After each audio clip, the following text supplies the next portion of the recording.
This week, Inside Sim Racing is brought to you by Ricmotech. Are you considering a Thrustmaster product? If so, you should consider Ricmotech. They are an authorized Thrustmaster dealer. They take support to the next level and offer optional firmware updates, product testing, and support, all free of charge and will ship worldwide. Check them out at ricmotech.com. I think we're back. Can you guys hear us now? Okay, well, I think we're back, so I think we can take it from the top now. What do you say? Yeah. Yeah, I think we're okay. Oh, sound is on. Okay, we're good. Okay. Sorry about that, guys and girls. If there's any in the comment room, we had our capture card muted. Yes, live streaming. You know what?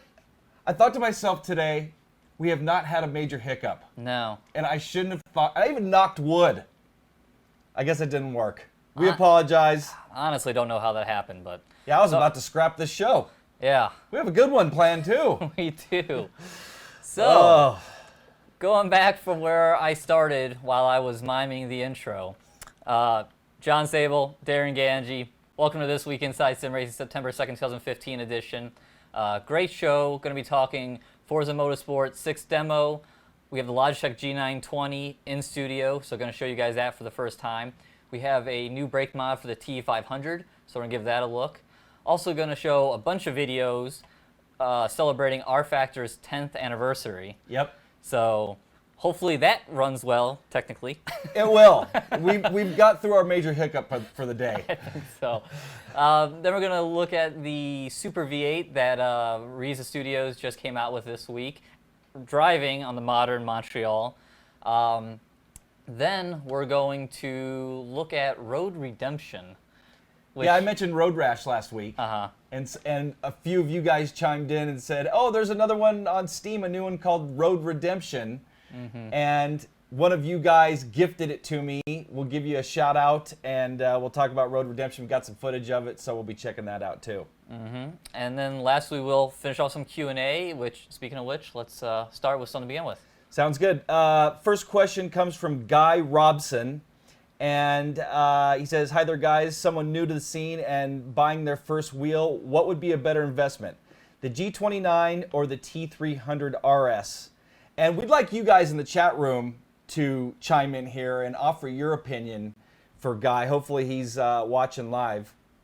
Honestly, if he's not going to see it in the chat, because unfortunately this chat disappears after the live show, which kind of sucks. I'm hoping YouTube sorts that out.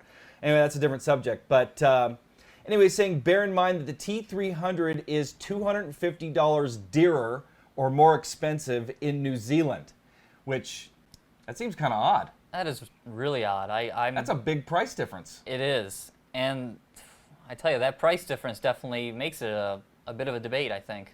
It does. For that big of a price jump, I would say you probably should just go with the G29. Especially if he's talking just a base T300, and there could be a price increase over the add-on pieces, like the Could be, like but the pedals. I mean the stock wheel, which we got sitting right here, the stock rim, you wouldn't need. No, you don't need a different rim. Pedal's $100. The pedal's $100. I'm wondering if it's even more than $100 there. Could be. Guy, if you're in the chat room, maybe you can fill us in there. But anyway, that's a big jump. It is. Next up, we have J4M35_R. Hi, Darin and John. Are either of you guys good at car setups? I would like to see a feature on the subject and what approach you would take. Keep up the good shows. Don't look at me. Man, I'm a wheel man. I am not. I can make a couple pounds of tire pressure adjustments, maybe some sway, but that's it. Talk to the engineer. Maybe he can help you out. Yeah, I like to think I'm somewhat competent at setups. I don't think I'm competent enough, though, to do a setup guide right now. It is something that I mentioned that I would like to do at some point. And, I mean, we'll see. It would definitely take a lot of work, and I have to do a lot of reading.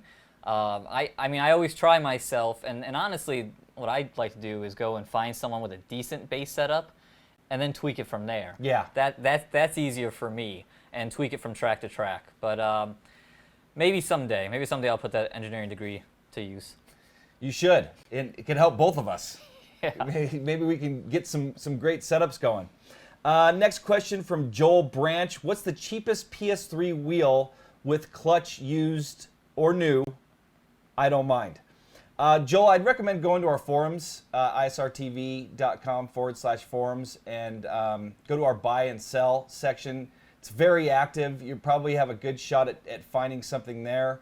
Other than that, for the PS3, G27 is probably your best bet. Yeah, I agree. Considering, we just looked it up last week, or I don't know if you guys may have watched our G29 comparison with the G27, and we found it for like $260 right now. So that's a great deal. So there you go there. Next question. Next question from Richie Levy. Hey guys, with what racing series and project cars have you gotten the most enjoyment out of, as I have personally not been able to enjoy the game after the hype pre-release? I can't say I've spent enough time in a series. I will say one of the more fun things we've done was at Ariel Adam 500. Yeah, just doing the California Coast Highway, which that was a lot of fun. That was a lot of fun. And I'm with John. I honestly haven't done enough of a variety to really give my honest opinion on it. And we plan on doing a Project Cars review. We've just got so much stuff going on. And then Forza 6 just came out, and that'd be a great comparison. Forza 6 versus Project Cars. Absolutely. Versus Assetto Corsa. Someone was just asking us in the chat room what we thought of Assetto Corsa versus Forza. And so anyway, we'll maybe get to something like that too. So sorry we don't have a definite answer there for you, Richie, but we need to spend some more time with Project Cars. William Saunders, button box or plenty of buttons on the wheel? So in other words, he's talking about like a G29. You know what? I don't think you can have enough buttons. No, you can't. Especially in a title like iRacing, Assetto Corsa, Project Cars, where you can map everything you can imagine. Yes. Headlights, handbrake. I mean, there's just so many different things. Brake bias. I got, you've maybe seen my rig, which is sitting right over there, the JCL, and I got 2 button boxes. Plus on the AccuForce, I've got 2, 4, 6, 8, 10, 12 buttons, plus the horn, 13 buttons. And I can map pretty much every one of them. So I'd say both. It's good to have a button box. Yes. Yeah, I mean, if I had my choice, I would prefer to have the buttons on the wheel. But then again, if you get the button box mounted properly, like how you have it right there, that's easy enough too. Yeah, and I've had like one of them in the same spot, both of them in the same spot for quite a bit. Like we ran the Daytona 24-hour race, and I had them within reach. I know where everything is. I have certain buttons that I kind of, I know where they are by feel. I don't have to look down at the button box to see them. So it really comes in handy, especially if you're doing some long distance racing. If you're just racing offline and you can pause it, doesn't really, sure it can help, but when you're doing pit stops and all that kind of stuff, like an iRacing in some of these big events like the 24 Hours of Daytona, it really comes in handy. Yep. Next up, we have Jojo Rules. Jojo Rules. That's what I'm going to go with. Joe, whatever.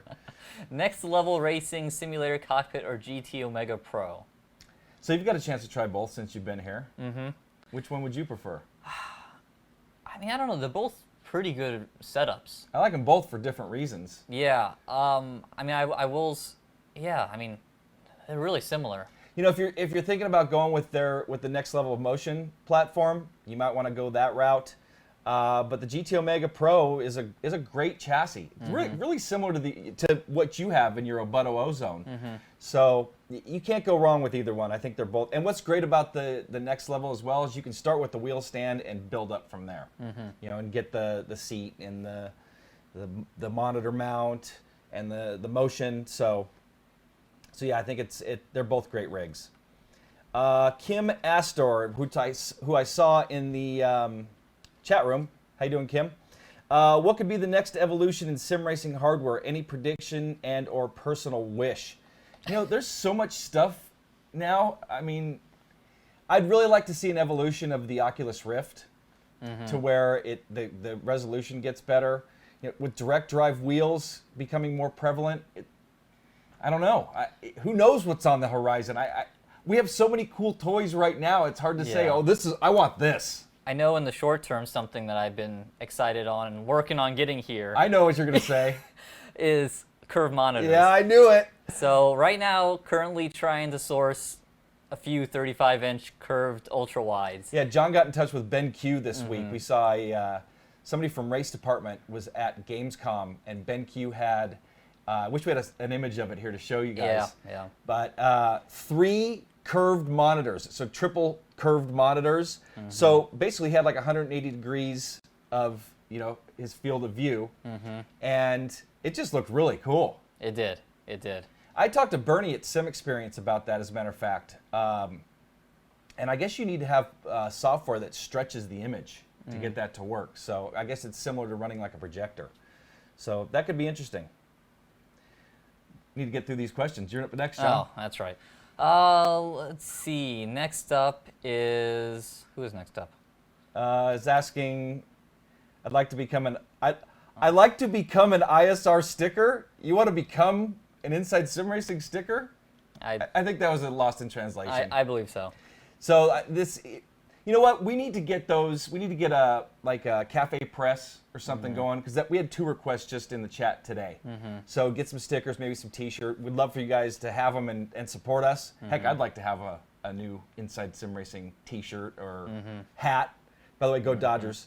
So I'll take the next question because it's directed at me. Miss, do I still have my Camaro? Yes, I do. Unfortunately, I don't drive it as much as I used to. It's sitting in my garage. Still runs great. And I don't know, I'm kind of considering selling it. But yeah, I still have it. Still love it. By the way, just circling back, B-Sim Racing asked, aren't current curve screens a little laggy? Well, what makes this BenQ, I think, so attractive is it's 144 hertz. Yep. And I read a Tom's Hardware review just last night on it, and they say it works really well with gaming. So even though it isn't a G-Sync or FreeSync, I think the AMD compatible monitor, so there's no guarantee of the lineup of frame rates to reduce tearing, but I think it's quick enough that it's not going to have any lag. Okay, next question. On to Martin. Speaking of triple screens. Yep, Arts, yes, triple screen question. Triple screen setup with one video card. Does this mean that all monitors are connected to a different connection on the video card, i.e. HDMI, VGA, DVI, or do you need a splitter? So I have a triple screen setup with a single card running the AMD R9 285, and I have 2 of my screens plugged in via the HDMI on there.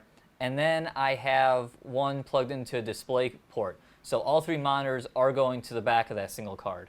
Yes.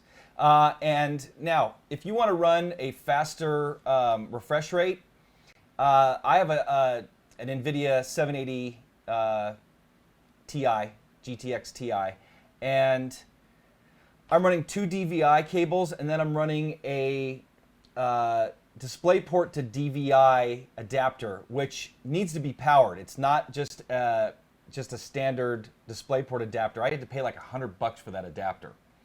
And that allows me to run my monitors at 120 hertz. With John's setup, he's limited to 60 hertz. Yes.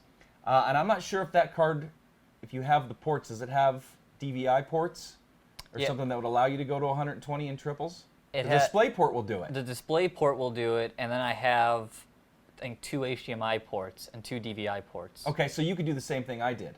2 DVIs and a DisplayPort 2. Or if you have a DisplayPort monitor, see, my monitor can't do DisplayPort. They're older Asus monitors that are capable of 120 hertz, obviously. But so yeah, you need to do some kind of adapter. HDMI will not go faster than 60 hertz.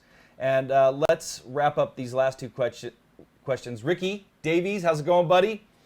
Saw your picture, by the way. You're watching it on your big-ish screen. So has the GS4 motion seat been discontinued? Yes, to an extent, but I know they're working on something. I can't say what, but stay tuned. You can take the last one. And then Daniel Trevino asks, is there any more news regarding the Thrustmaster T150? And I'll let you take this. Check our website tomorrow. We've got a press release. I can't say what it's for, but check our blog tomorrow, and we're going to have some information coming out of Thrustmaster, some pretty big news. So stay tuned for that as well.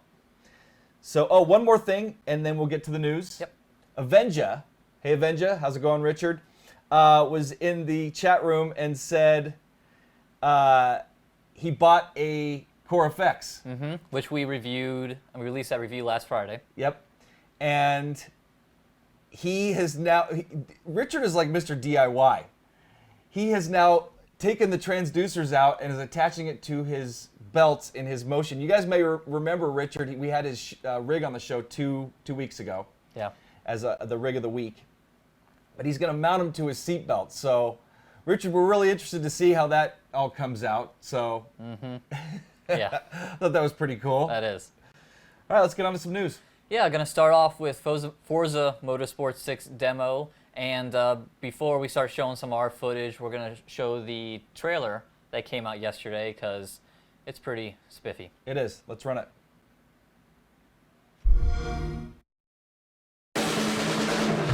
Running with all of my brothers, I always wondered how far we could go. If we could break through the sea on above us, there'd be no point of us looking below.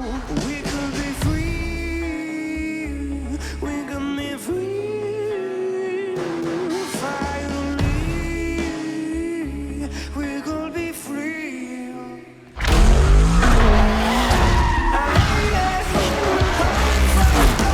I close my eyes to see you.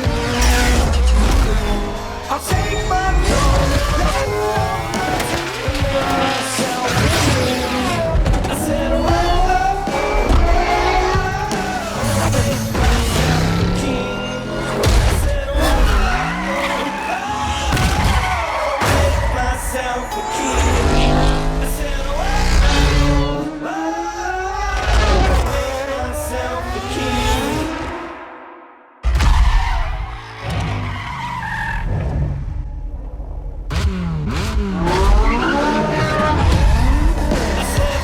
Myself a king.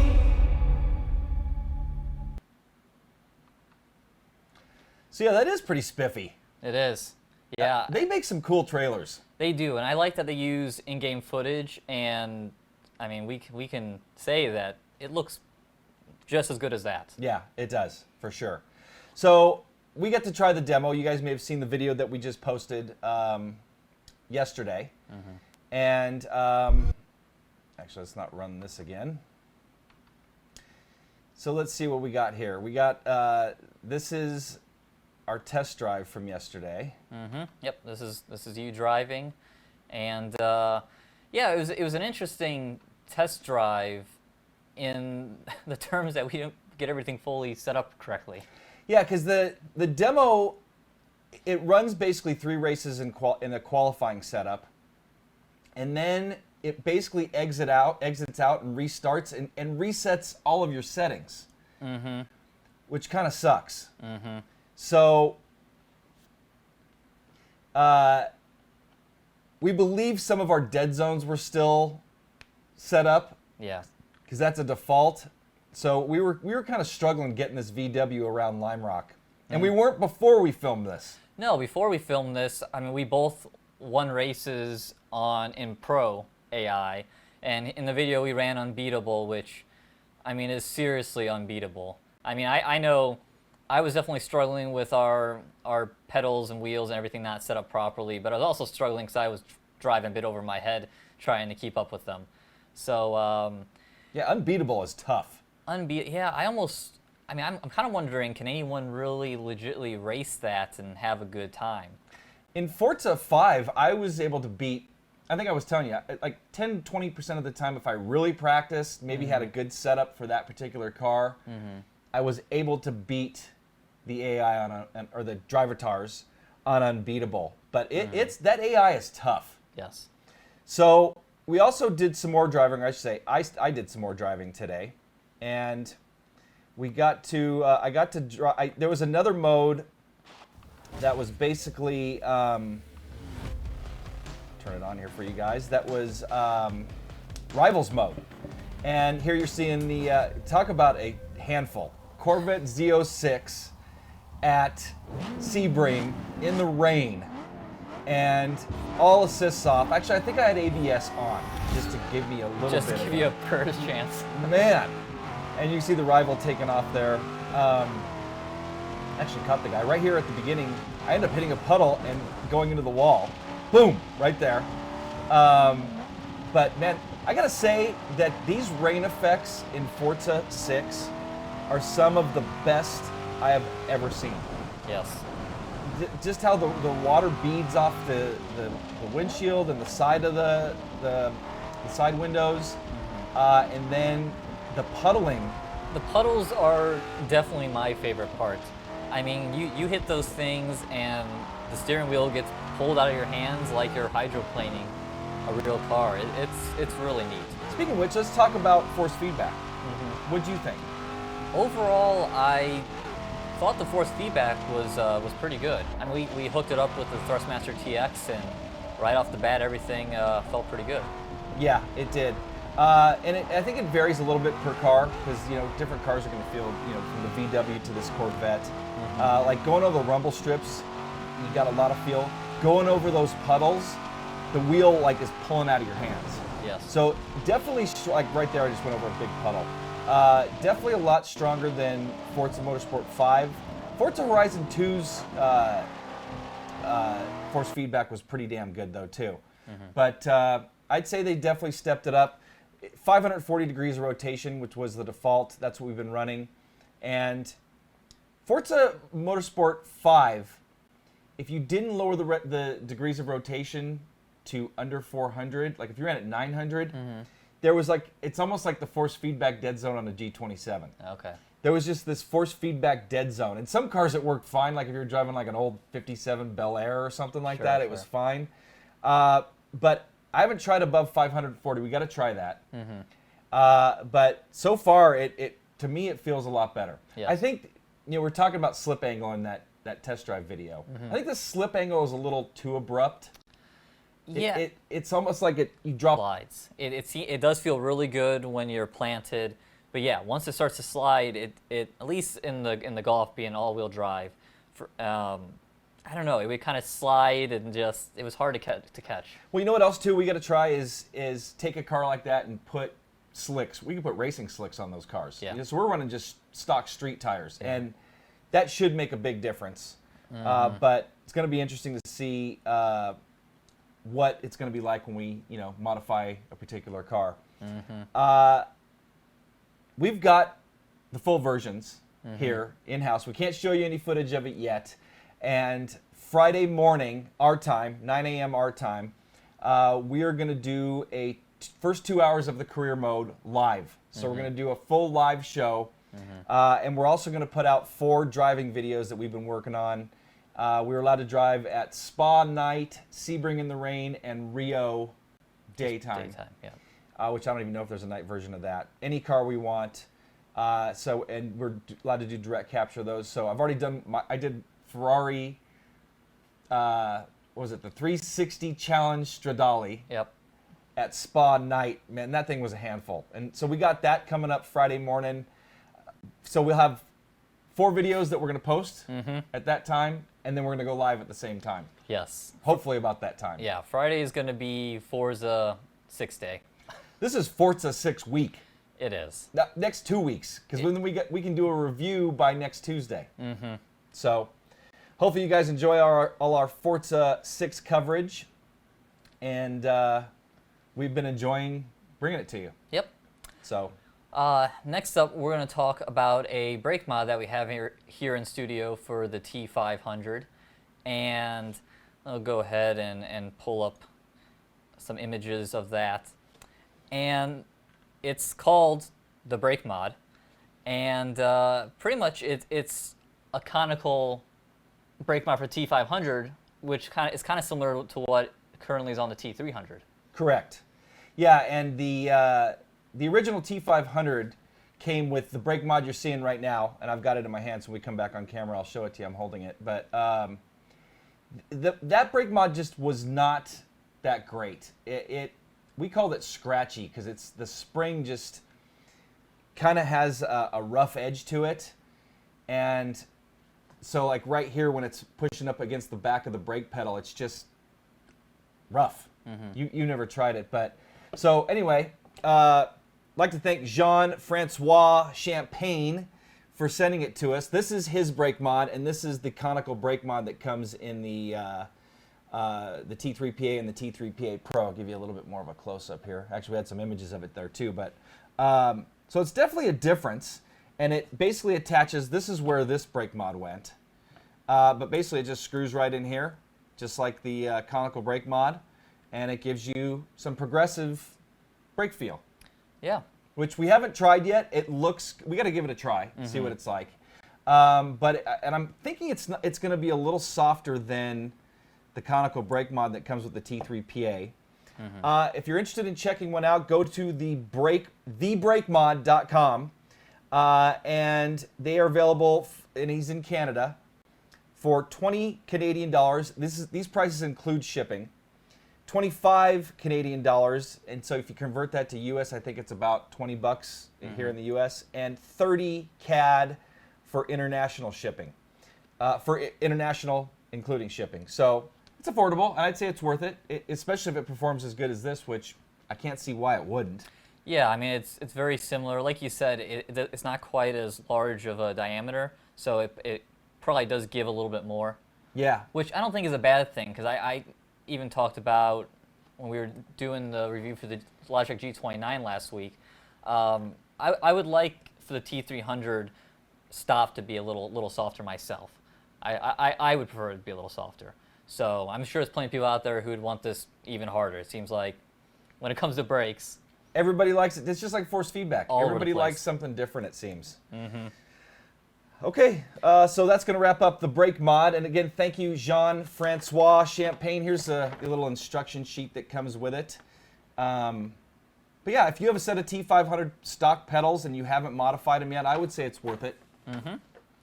So next up, we're going to talk about Project Cars. They came out with a new pack this week called New vs. Old. And we're going to run the trailer because, again, like the Forza trailer, it's pretty awesome. This is really good. Total old school. Let's check it out. Fascination on the Nürburgring with the Roof CTR. The world's fastest car on the most challenging race circuit in the world.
That is a cool trailer. It is. Yeah, I love the intro there with the 70s flavor, even like the 70s style announcer, which is just very kind of, I don't know, low. Well, and they go from the 4:3 shot, and then they widen it out to the widescreen 16:9 as it goes to the new. So, yeah, that new, now is that available? That's available, yeah. That came out last, I think Thursday, I believe. And be interested if anyone in the chat has checked it out yet and what they think of it. Because there's some interesting cars there. I love driving old school stuff. So, speaking of old school, rFactor 2, or no, rFactor 2. rFactor is 10 years old. Yes. As of August 31st. So, happy birthday, rFactor. ISI. Again, I can't believe that it's been that long. That it's been 10 years since that came out. So we got some lots of stuff to talk about for rFactor. And first off, one of my favorite mods for rFactor, Grand Prix 79, by the guys that they went as Grand Prix Classics. And man, this was one of my favorite mods. Had all the cars from that era. Came with a track pack. I don't know if the track pack's still available as a whole pack with the cars, but this was one of my favorites. I think that's like Niki Lauda's car right there. Yeah, I believe so. So this came out how long after rFactor came out? What do you think? Probably, so 2005, I would say maybe 2007, Okay. 2008, maybe right around there. I think it came out a little bit after we started the show. We started the show in August of 2007. So, so yeah, we just had our 8th anniversary of Inside Sim Racing. But yeah, that is an awesome mod. Speaking of awesome mods, let's show them Kart Factor. Do we have the slideshow for that? Yep. Yeah. This have you tried? You haven't tried a lot of these, have you? No, I haven't. And rFactor is one that honestly I need to go download this for GameStop Car because it came out like the end of last year, early this year. I heard. And I need to go drive it. They're redoing it for rFactor 2 as well. That's Correct. the one that we really got to check out once it becomes available. That should be awesome. And speaking of awesome, what do we want to show here next, John? Well, next let's look at some of this off-road racing. Since you really like this. I love this. So yeah, there was a few different off-road mods, W Core and then Core. Mad Cowie did Core, and then I'm not sure who did the W Core, which is we're looking at this. It was kind of like a trailer that somebody put together. But man, there was some really cool tracks. I knew one guy, actually I met this guy a long time ago. I can't remember his name. Something dog. Anyway, he was going to make a Baja 1000 track. Not the full 1000, but he was going to make like a 15-mile track. But that was a lot of fun. Speaking of tracks, pretty much every track in the world was modded or modeled in rFactor. Yeah, it would be interesting. I'm sure it's out there to see the entire list of at least attempted mods. Well, you're the track guy. Maybe you need to... Oh my God, yeah. It was plenty of work a couple weeks ago to get all the information together for standard tracks, much less mods. And hold on, so we have, speaking of tracks, we have one of the most famous tracks in the world. Did we pull that? Did you grab the video from Nordschleife? Did you see that? Yeah, that's it. Right? There it is, right there, I see it. Yeah, this is a pretty sweet video. Once I turn this other one off. Yeah, so this is a great version of Nordschleife too. With some old school like GT style cars. But some great models of these. I mean, these were done by the community. There wasn't companies that were making these tracks. And that's the crazy. That's definitely the side of modding that is so impressive. That people go and spend hundreds and thousands of hours making all these different cars and tracks, and just the rFactor community especially back in the day, was very impressive. Yeah, rFactor Central used to be a great place for mods, and then Sim Raceway bought them out. There's a whole story that goes along with that. I want to get the guy's name that did this version of Nordschleife here. Hold on. I think it's that could be Com 8 and Genghis 99. Or no, that was the Race King version. That's the Nordschleife All Road 1.2. I believe. I think that's where I got that video. But yeah, some amazing stuff in rFactor, and again, it's amazing that it's 10 years old. Speaking of amazing stuff, there's also some more fun things that was modded. So I'm gonna pull up the hydroplane. Yeah, how many of you guys have seen this hydroplane mod? for rFactor. I never got to try it, but I know there was a guy named Scott Przybylski that created it, and he was involved somehow with the hydroplane series, and he made this mod for the hydroplane guys, and I mean, this looks pretty awesome. It does. I love the sound of it going across the water. It's pretty cool. So why don't we wrap things up with some one of my favorites. We had Jessica drive this at one point. Yes, this is pretty fantastic. Miniville. You know what? If you have young kids, this was like a separate game built into rFactor, and it was actually a lot of fun. This was actually one of the what do they call them at rFactor Central? Hall of Fame mods. Yeah, I never played this, but I've seen a handful of videos of it, and it's pretty entertaining. I mean, look at this. Love the face. Yes. So anyway, happy birthday. Oh, we got a couple other things to run here. Lots of really professionally run leagues were run on rFactor as well. And let's see, Yeah, let's go back there and go back show you and guys a pull. little more Miniville here. Or no, we won't show you more Miniville, but Let me pull up one of these leagues. yeah, one of the And away leagues they go. that Green, runs green, in green, our Restore Capet. runs out of our Losing F to forums, Tim Touring Heineman Pro down to Series. turn one. They ran Heineman rFactor taking full forever. advantage of the Very inside professionally line. run But league, again, as broadcast you head through turn races. one, very tricky, especially And with all the cars here we're lined looking up. at their Carrera Very, very Cup close series like that they So ran. Don't see anyone dropping. Also, Formula Sim Racing, FSR. And they they're still around broadcasting everything. I think they've transitioned to rFactor 2 at this point. But yeah, some really professionally run leagues. Still running, I'm sure there's some still running rFactor to this day. And again, a lot are trying to transition to rFactor 2 or may have moved to iRacing or Touring Pro Series is actually running Race Room now. I looked at one of their current broadcasts and they're running Race Room. So, But no, yeah, it's definitely cool to see. You know, we did kind of somewhat go in chronological order with these videos, so you kind of see the progression of what rFactor looked like over the years. so yeah, happy birthday ISI and rFactor. Again, it's unbelievable. It's been 10 years. So, you know, if you don't have rFactor and you don't have some of those mods, you should check them out because graphically they may not look as good today compared to some of the current sims, but you know, after watching some of those videos, I want to boot up Grand Prix 79 again. Yeah. And Kart Factor, I want to check that. Then again, we got to get it on GameStock Car. Yes. And hopefully the rFactor 2 version. I know it's coming soon. Yeah, I don't know an ETA on that, but I know it's being worked on. And rFactor is available on Steam these days, and I don't know how much it goes for, but I know it's not too bad.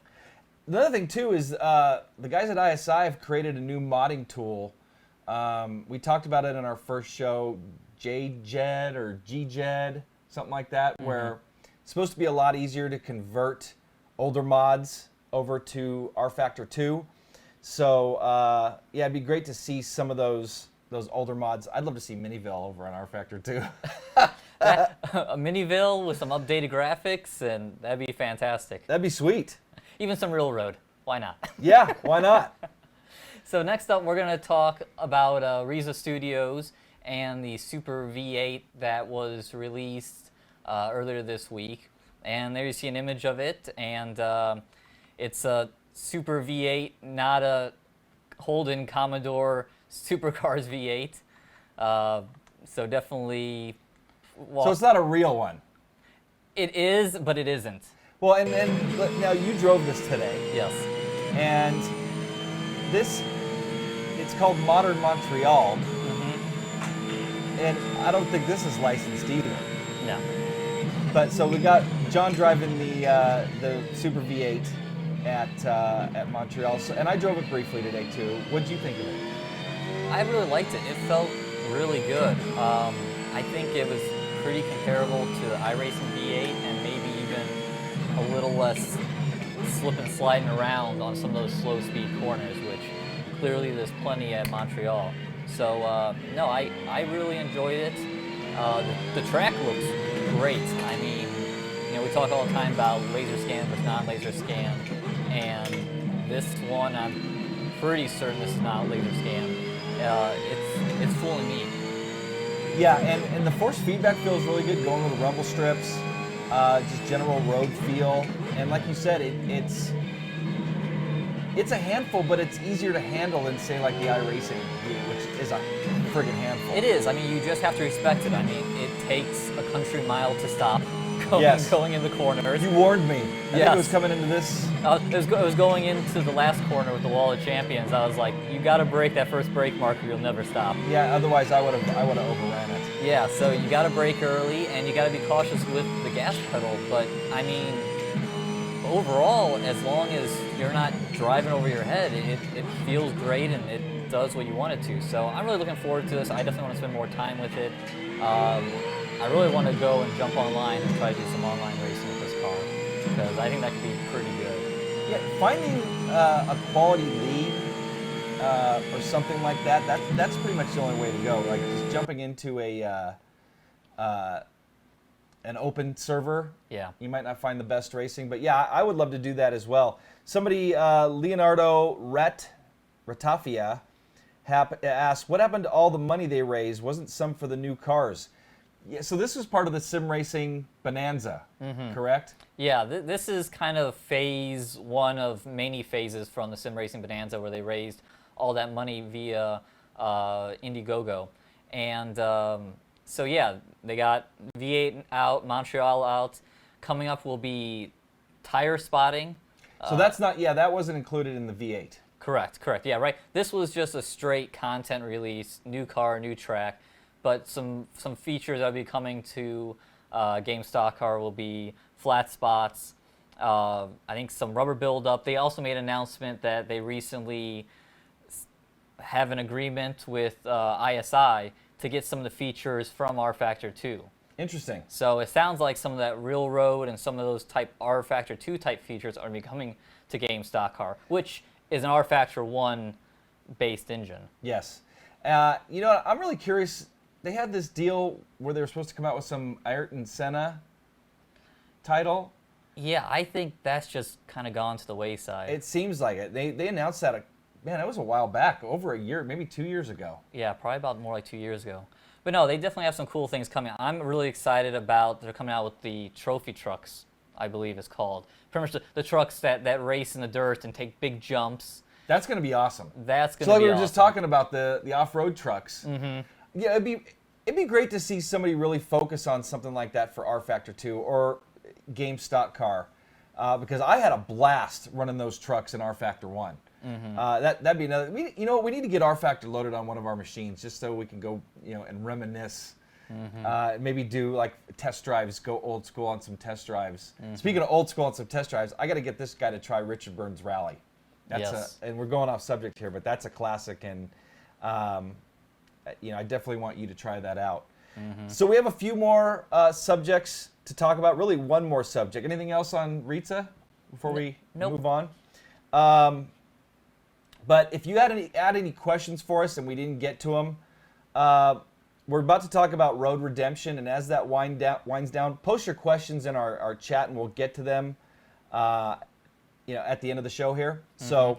So lastly, we're going to talk about Road Redemption.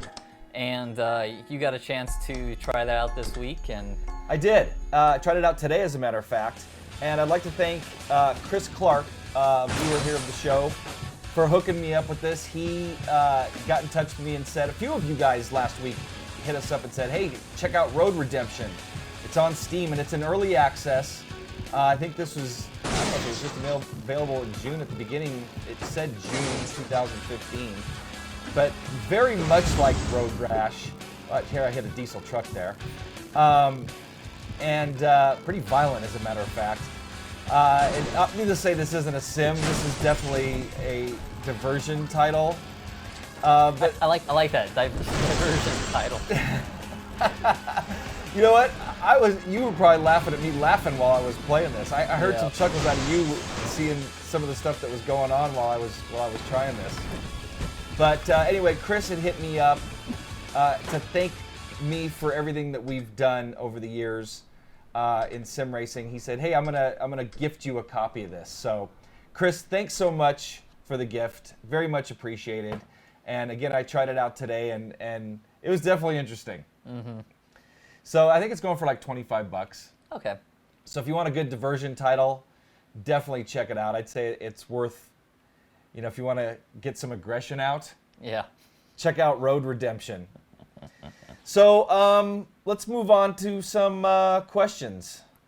Yeah, I'm going to back up here a little bit and see what I can find. Yeah, one that I just caught my eye was someone was thinking that the money raised for the Reiza campaign was supposed to go towards a new title, and from what I understand is that the money raised was supposed to go to add-on content for Game Stock Car that they wouldn't be able to release for free otherwise, and that there is going to be a future title beyond Game Stock Car, but that's going to be a different pool of money or whatnot, and maybe down the road a little ways. Karen Sikora says that new tire model, dynamic track surfacing, dirt racing, super trucks, complete code rewrite, and then I'm assuming this is a woman. She also says the Senna game is going to be their next game. Yeah, and maybe I'm not sure about that. I didn't read it as a standalone, but I'll have to get a hold of Renato Simeone. I have him as one of my contacts, so I'm gonna hit him up and see what he says. Another question here is someone asked, what are your top 3 PC sims for AI quality? You've driven a few more than I have. What are your top 3? Oh man, that's a great question. I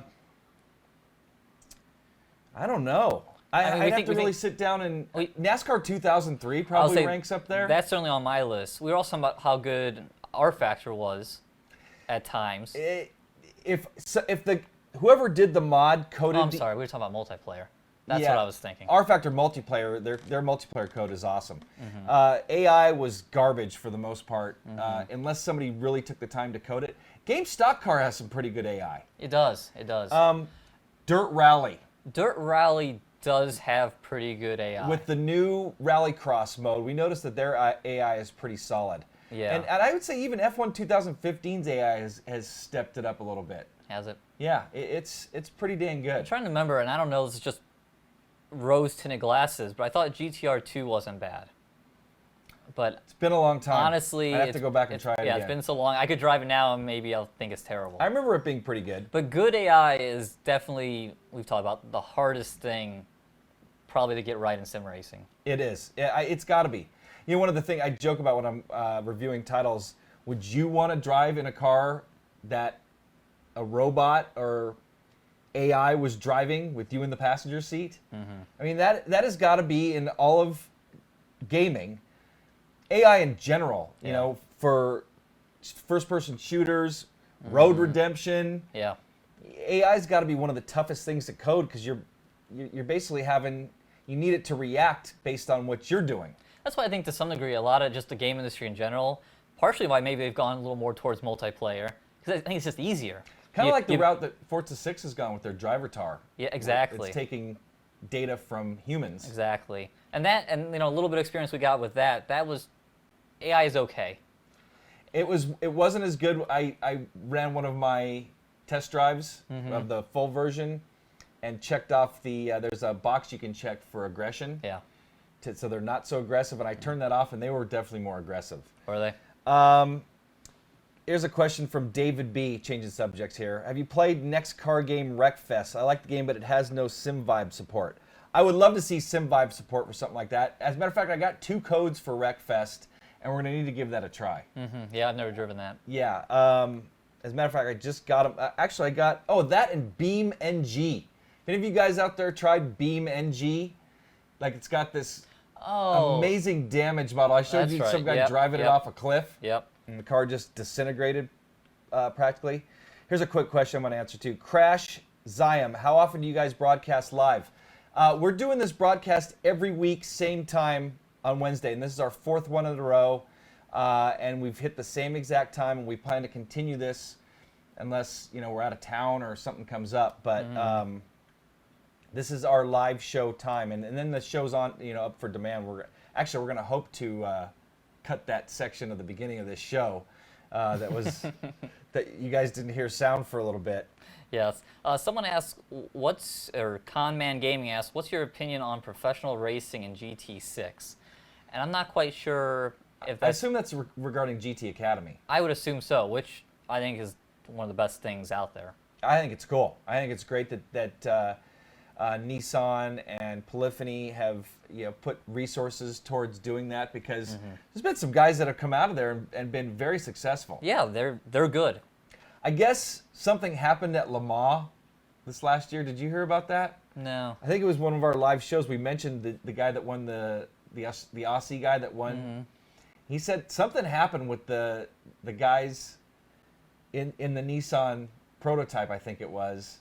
Anyway, I'm not sure. Maybe one of you guys can comment on it, but I think it's great. Yeah, those guys in the prototype, they're so high up the rankings. And to be fair, an amateur rich guy shows up to Le Mans every year and wrecks someone anyway. Yeah. So, and he usually drives a Ferrari, because that's the official wrecking car of GT racing. Did you ever see that? It was I think it was a Blancpain race. I think it was last year or the year before. Some privateer guy shows up in like a Ferrari, and it's just all over the place. There was a race a couple years ago for some Ferrari spec league at Circuit of the Americas, and they went into turn 1 and wiped out like 3 cars, went down through the S's into the next corner, wiped out like 5 cars. Imagine how much that cost, that one wreck. Oh, I can't imagine. That's crazy. Just a whole different universe. Question from Swag Boss Tony. Darin, when GT7 comes out, will you be doing gameplay and test drives on it? Heck yeah. I mean, wait till you see all our coverage on Forza. Like I said, this is Forza 6 week. We're going to have, counting the demo video we came out with yesterday, 6 Forza 6 videos this week, by Friday of this week.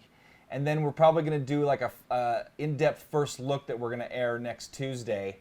So, yeah, we're definitely going to be covering Gran Turismo 7. I mean, what the heck are they waiting for? That is way overdue. That title needs to get out. It does. Here, softball question I saw way at the beginning of the show. What happened to my glasses? I actually normally wear contacts, but since I've arrived here in Spokane and the dry air or just my eyes acting up, I've been mostly wearing my glasses. So I'm sure they'll return. My eyes are killing me right now with my contacts. Yeah, you seem to be blinking a little more than normal. Oh yeah, I'm sure I look ridiculous. So let's take a couple more questions and wrap things up. Here's one from Borja Ojeda. Why do you guys think my beloved Live for Speed never really took off? It still provides some of the best road contact feel out there, and I agree with you 100%. John, you haven't even tried that yet, have you? No, I mean, we were talking about earlier, I completely missed the whole Live for Speed. I didn't know it was a title for the longest time. Well, like we talked about these yesterday, it was like underground. Yeah. Live for Speed was like an underground title. I think part of why it didn't take off, to answer your question, Borja, I'm sorry if I mispronounced your name, if that's your real name. I think part of it is because of the content. There was no real-world content. Everything was fantasy. The cars, there was a car that looked like half a Ferrari, half a Porsche. Yeah. No real-world tracks. Again, great physics, great multiplayer prediction code.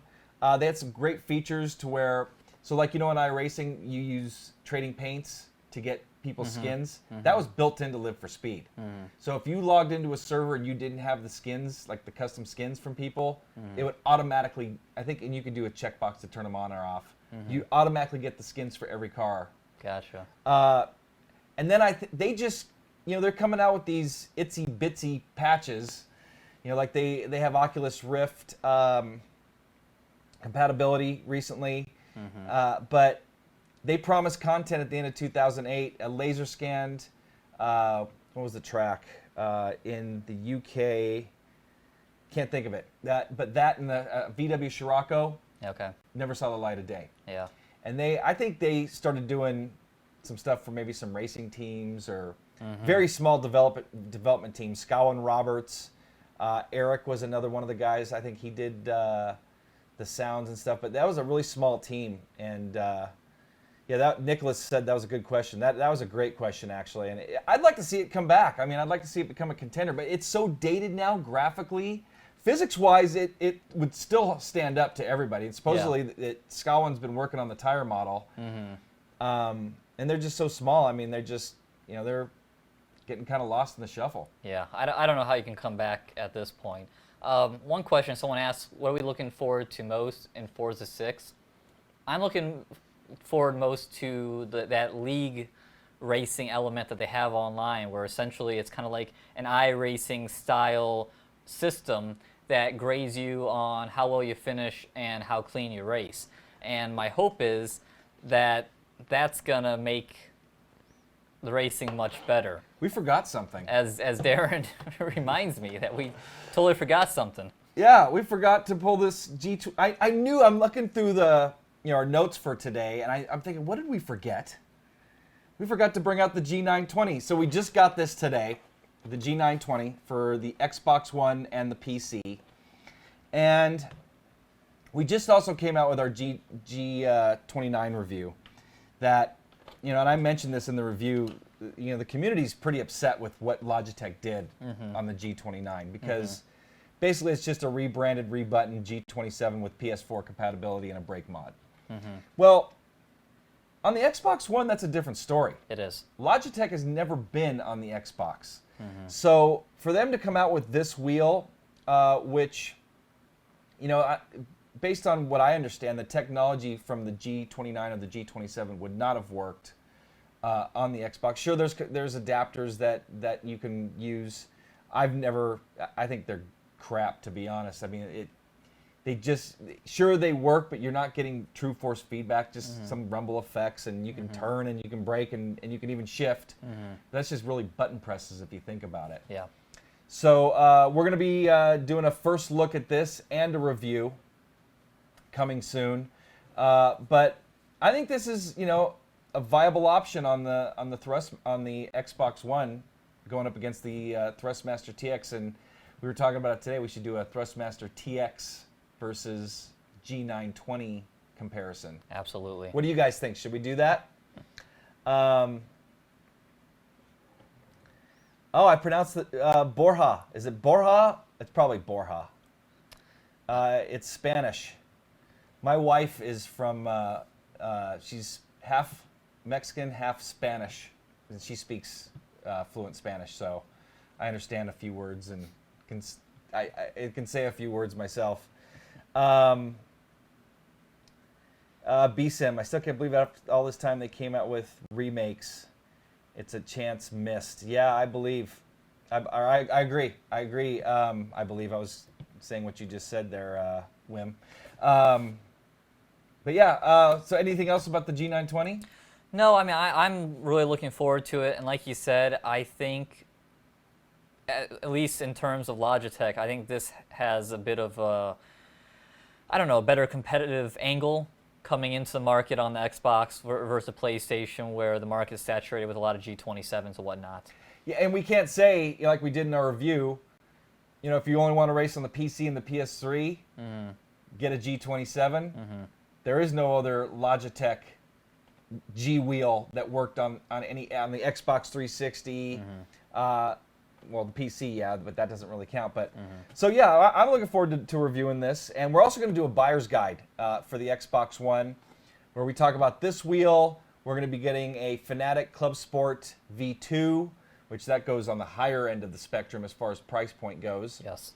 We'll talk about the Thrustmaster TX and the Mad Catz Pro Force Feedback wheel. We'll compare all of those and do like a buyer's guide for you guys and girls. So hopefully we'll have that out maybe by the end of the month. Maybe sooner. We were talking about trying to get it out before Forza launched. Yeah, no, I'm just going to stop sleeping and we'll get all these things out. Yeah, good idea, John. So let me get this out of our way here real quick. And let's take a few more questions and then wrap things up. Yep.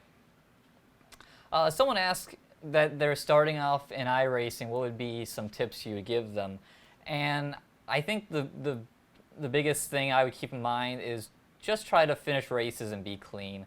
The sooner you get out of the rookie leagues, the better, because those are kind of a mess. You get people that that come and go, and they're not staying around the sim.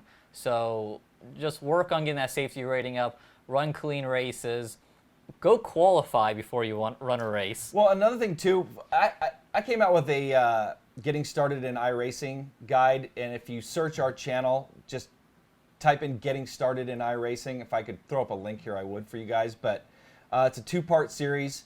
One of the keys too, I think, is time trialing.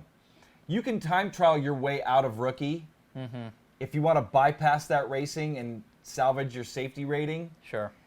You can just time trial your way out of the rookie class. So if you're fast, practice. Yes. Practice and qualify. Get the hang of each track and each car, and that goes all the way through your career. Yeah. But practice makes perfect, and learn the car, learn the track to really get the most out of it. And, have fun. Don't be too protective of your safety rating, because then you might not have fun. I'm too protective of my safety rating, and I don't race as much as I should. Yeah. Because, and it's like, I should just go out there. It's just a game, really. I mean, we're just playing video games here. Yeah, it's a racing simulation. Yeah, but I don't know what it is, but iRacing, doing a race online, it somehow ups the anxiety level for me, and it makes me more nervous about safety rating and not messing up. So I definitely stress more than I should about it. But at least, good thing for you is you can go practice with people. Back when I signed up in iRacing in 2008, that's back when you could only test by yourself. Right. And then you would jump into a race, and I was like, oh God, I got to race around a bunch of people. Yeah, now. that's right. I forgot about that. Someone just asked, we'll get to that in a minute, Donnie. Next Level Motion's coming soon. STE Kelly asked, have you two tried the Rivals Hot Lap on the Forza 6 demo at the Brazil track? Matter of fact, let's pull up this footage again of, sorry for the black screen here, guys and girls. There you go. There it is right there. So yes, this was Rivals mode. So this is some Rivals mode. Just today I ran it with Forza 6. This track is a blast, and I turned all the assists. So this is without the assist, because the first race you run with the demo is you have to run this car at this track with pretty much all assists. Oh, on. it breaks for yourself. Yeah, it does. Someone was asked if we did a review on something here. Hold on. Oh, I think it was the Next Level Motion. Yeah, our review's coming. We were hoping to get it done this week. Actually, let's turn off let's go back to us here. Turn off the Forza stuff. We wanted to get to it this week, but with all this Forza 6 coverage, it's looking like next week now. But we've definitely put it through its paces. I'll tell you right now, we both enjoy it. Yes. So I'd say it's worth the price of admission, but yeah, we're going to be doing a full review on that coming soon. Let's take one more question and wrap things up, because we're a little over an hour. Yeah, we're gonna be about an hour once we cut the beginning off. Yeah. Let's see. I got one really quick. Yeah, Is this stream on the gaming channel 700, 728? I hope so. I don't know how to specifically get it on the gaming channel. When we publish our shows, we check the gaming section. So I hope it shows up on the gaming channel. That would be really cool. I mean, honestly, I don't have any more questions, so I think unless you see one, I'm good to wrap it up. Yeah, I think we're pretty much done here. Anyway, thank you all for all of your questions and for joining us here for another live show. I think that's one of the things that makes this fun, is that we get to interact with the community live. We get a lot of questions throughout the week in the forums and direct emails on YouTube, but interacting live and answering your questions here is a lot of fun for me. I really enjoy it. Do you like that part of this, doing the live show? Oh, absolutely. So anyway, we love having you guys, and we keep averaging right around 100 people. Hopefully that'll continue to grow, but we're getting some good views on these shows, on the demand. And you can listen to us, via podcast. All the links to a variety of podcasts are here in the description of the show. So make sure to check that out. And what do we got coming up here, John, besides Forza 6 coverage? Oh, God. Yes, plenty of Forza 6. Like you said, we're going to have the Next Level review sometime very soon. Very soon. We'll get the G920. We'll definitely get a first look of that out, and probably pair that with Forza 6 and a few of the other Xbox titles like Project Cars. Driving Force Shifter. Driving Force Shifter, yep, we have that, and we need to do a quick piece on that. Test drive of the iRacing Daytona prototype, the Corvette Daytona prototype. Yeah, we showed you the images of that last week, or at least the real world. Since then, the renders have come out, and yeah, we're going to do a test drive of that coming up. So, yeah, just plenty of things. Lots of stuff coming, and again, it's been a pleasure spending this last little over an hour. We apologize for the technical difficulties at the beginning of the show. We'll try not to do that again next week. I jinxed myself in my head. I should have never thought that, we've never had a big hiccup, and today we had it. For On Demand, though, we're going to get rid of that. So why don't you wrap it up for us, John? Yeah, so thank you very much for watching. For John Sable, Darin Ganji, see you next time.